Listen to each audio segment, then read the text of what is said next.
Welcome!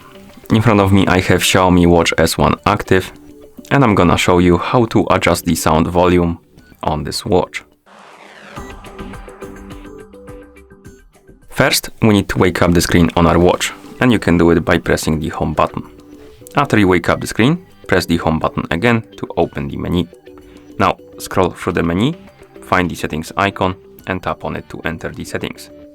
In settings, scroll down, find the option called sound and tap on it, and right here we can adjust the sound volume for different types of sounds or features. We have media, alarm and ring. First let's tap on media, and here we can adjust the sound volume for it by swiping on the slider.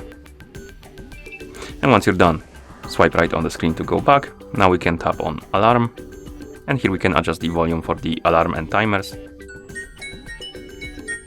Then we can tap on ring and alarm, or rather adjust the volume for the notifications and calls. Okay, and once you're done, you can press the home button to go back to watch face. And that's how you adjust the sound volume on this watch. Thank you for watching. If you found this video helpful, please consider subscribing to our channel and leaving a like on the video.